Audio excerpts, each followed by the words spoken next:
Pastor Sérgio nos trazendo a ministração da palavra de Deus nesta hora.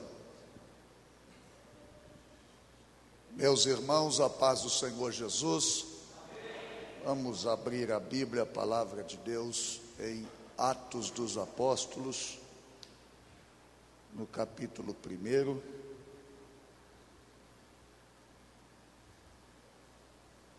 Nós vamos fazer a leitura de todo este capítulo. São 26 versículos, uma leitura extensa, mas hoje é culto de ensino.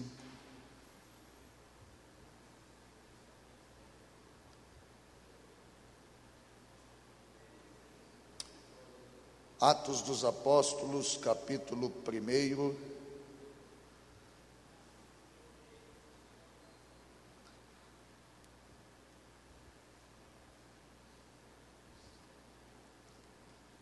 A palavra de Deus nos diz assim: fiz o primeiro tratado, ó Teófilo, acerca de tudo que Jesus começou, não só a fazer, mas a ensinar, até ao dia em que foi recebido em cima, depois de ter dado mandamentos pelo Espírito Santo aos apóstolos que escolhera, aos quais também, depois de ter padecido, se apresentou vivo com muitas infalíveis provas, sendo visto por eles por espaço de 40 dias, e falando do que respeita ao reino de Deus.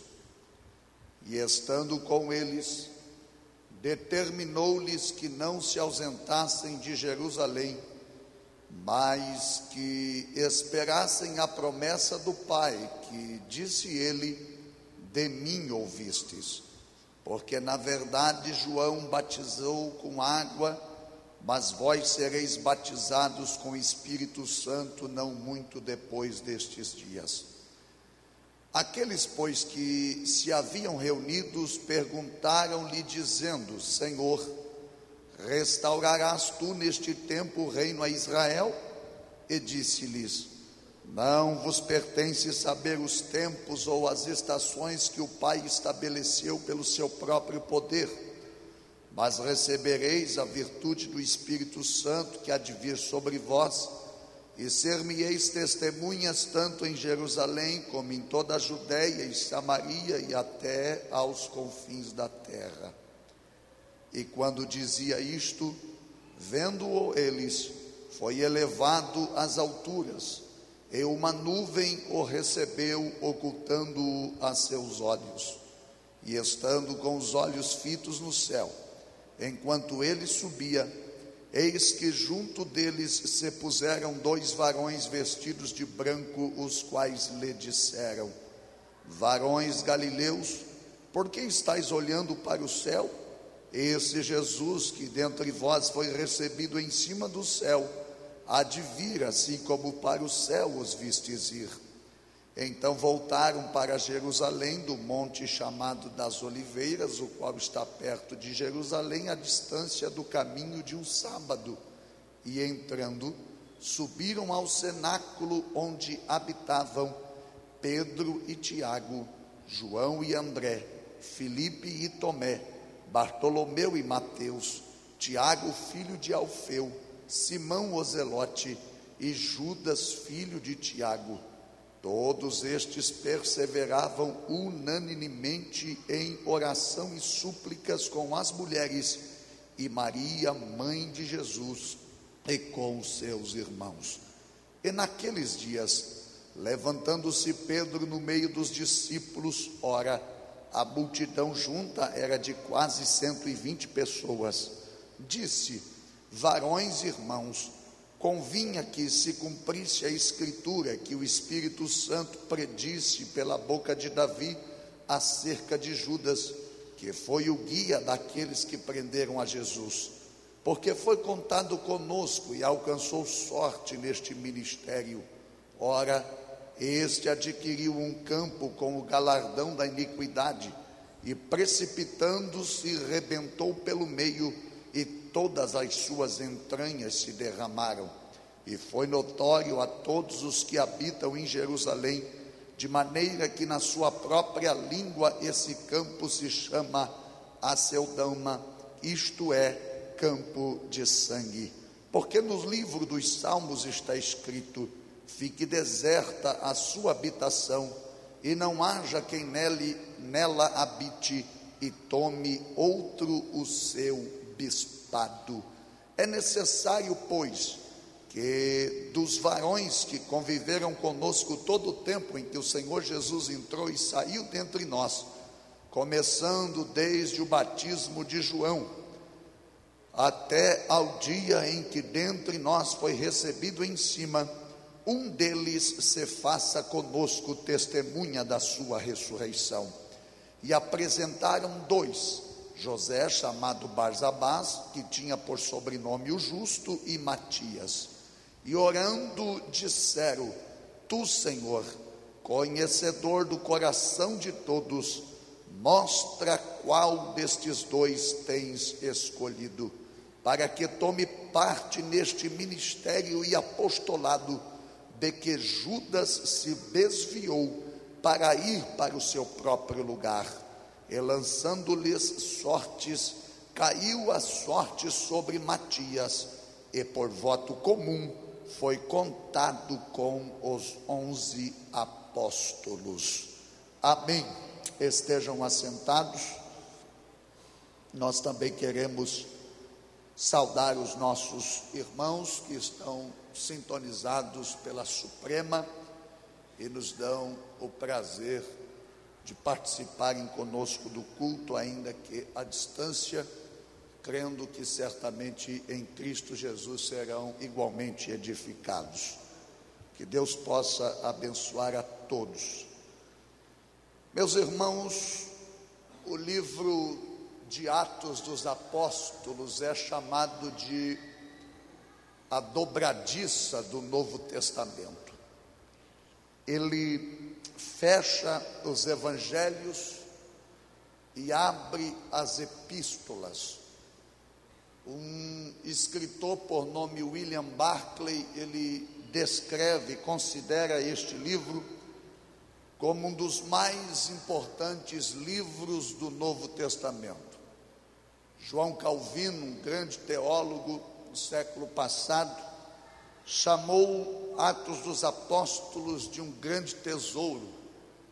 E David Martin Lloyd Jones, um pastor inglês na cidade de Londres, dizia que Atos dos Apóstolos é o mais lírico de todos os livros da Bíblia Sagrada.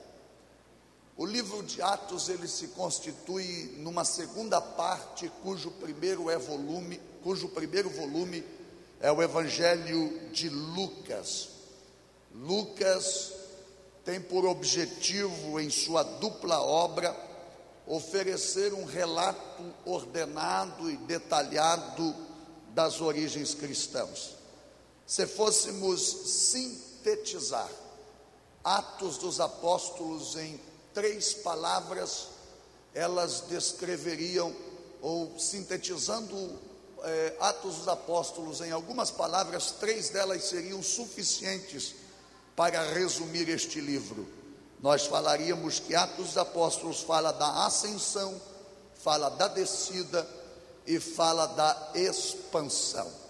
A ascensão de Cristo, a descida do Espírito Santo, que por sua vez coopera com a expansão do Evangelho no decorrer de todo esse livro magnífico. O livro de Atos, ele também pode ser dividido em 3 partes muito bem distintas. Nos primeiros 7 capítulos, nós poderíamos tematizá-lo como a expansão da igreja em Jerusalém. Do capítulo 8 ao capítulo de número 12, sobre a expansão da igreja na Judéia e em Samaria. E do capítulo 13 até o capítulo 28, a expansão da igreja até aos confins da terra. É desta forma que se divide o livro de Atos dos Apóstolos. Boa parte deste livro é narrado por Lucas como sendo ou como tendo testemunhado in loco aquilo da qual ele está falando. Em boa parte da narrativa, ele é participante dos atos e dos registros históricos que ele faz questão de anotar para este amigo Teófilo, um grego que certamente Lucas está evangelizando.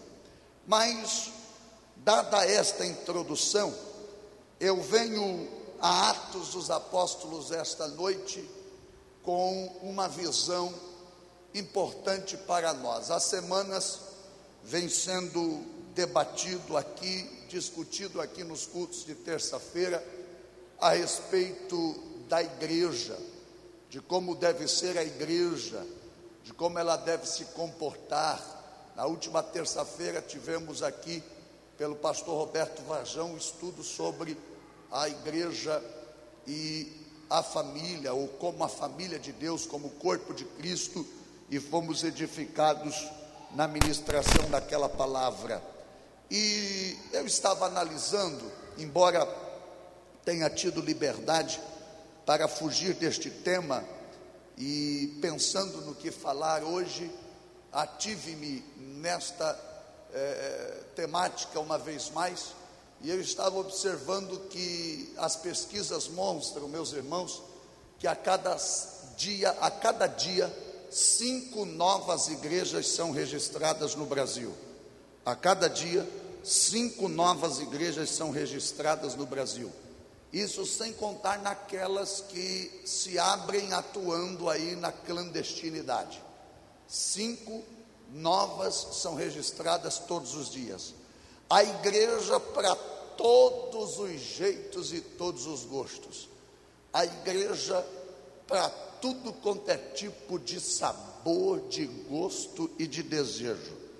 O evangelicalismo no Brasil, ele tem alcançado proporções numéricas nunca antes imaginadas. Nós somos hoje praticamente 30% da população em todo o território nacional. Nós temos representantes em todas as esferas da sociedade brasileira, mas nunca a corrupção esteve tão alta como nos dias em que os evangélicos são uma grande parte da nação. Nunca o índice de violência cresceu tanto como nos dias em que nós estamos vivendo. Nunca a imoralidade aumentou gradativamente, grotescamente, como nesta época que nós estamos vivendo. Se somos uma boa fatia da população e vendo esta grande proporção evangélica no país, a pergunta que não quer calar é: que referencial a igreja tem sido para a sociedade? Que influência a igreja tem exercido? O que a igreja tem feito para salgar aquele ambiente onde ela está exercendo a sua função, onde ela está inserida? E lamentavelmente a resposta para estas perguntas é que praticamente nenhuma influência, nenhuma referência, nenhuma mudança, nenhuma transformação a igreja tem exercido. Aí, diante deste triste quadro, surge-nos uma outra pergunta.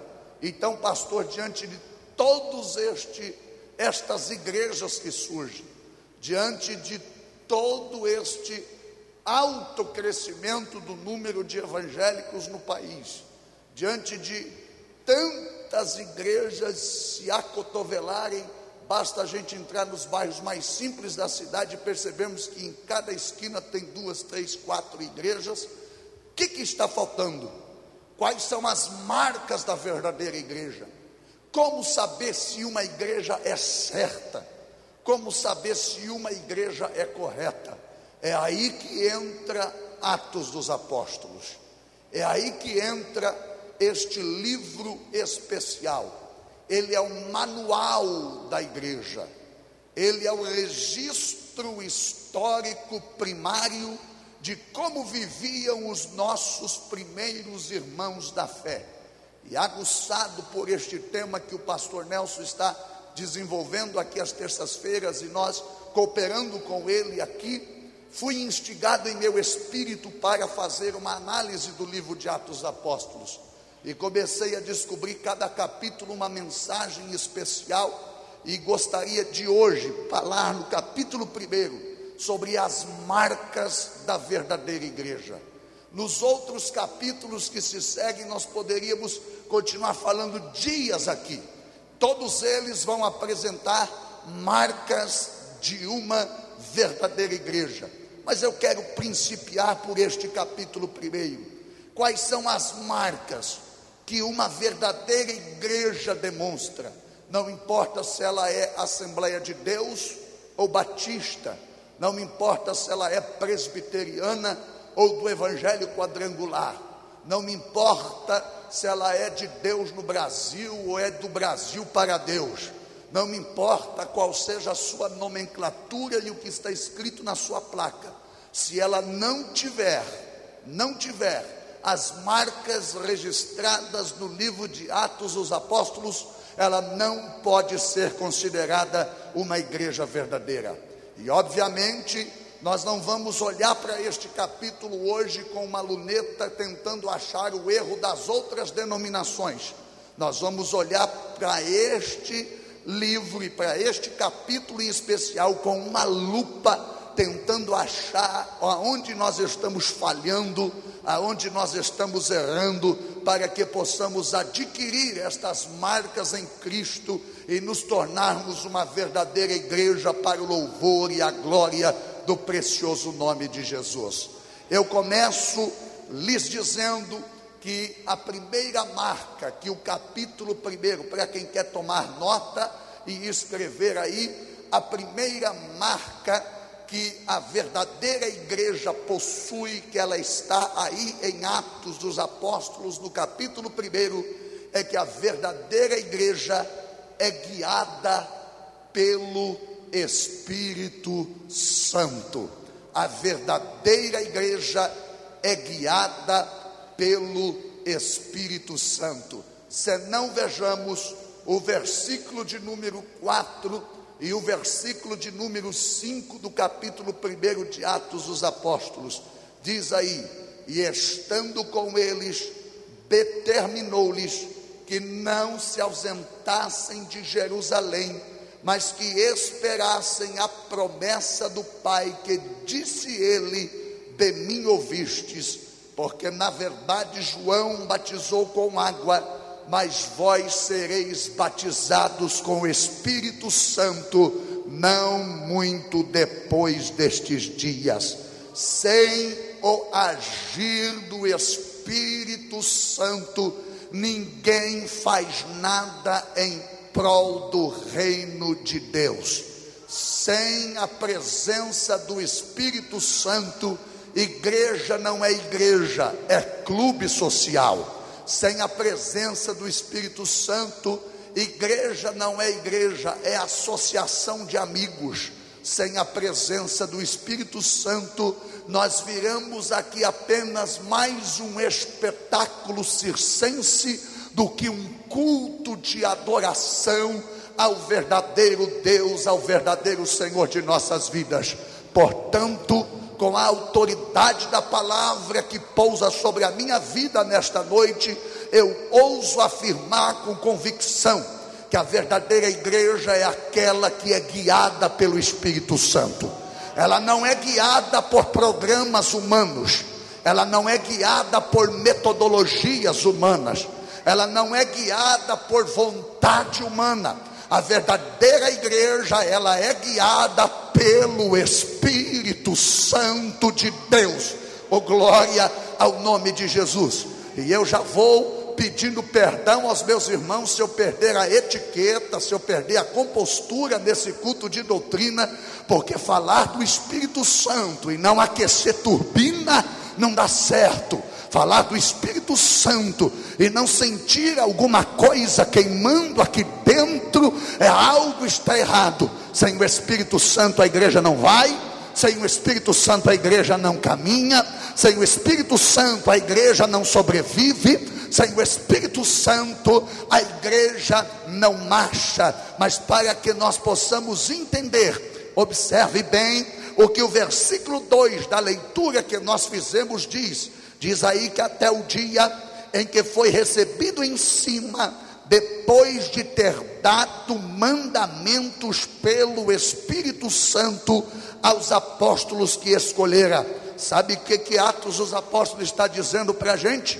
É que o Espírito Santo instrui a igreja, o Espírito Santo ensina a igreja, o Espírito Santo fala à igreja, através do dom da palavra do conhecimento, através do dom da palavra da sabedoria, e através do dom ministerial de mestre. O Espírito Santo instrui, ensina, exorta, edifica a igreja, para que ela possa vencer as batalhas da vida e glorificar o nome de Jesus Cristo. Uma outra coisa interessante é que o Senhor Jesus, no versículo de número 8, diz que recebereis sobre vós a virtude do Espírito Santo, que há de vir sobre vocês. Sabe o que ele está dizendo? É que o Espírito Santo é a força do poder sobre a igreja. É o Espírito Santo que movimenta a igreja. É o Espírito Santo que mobiliza a igreja. A igreja não trabalha pelo poder do intelecto, pelo poder da vontade, nem pela questão da eloquência humana.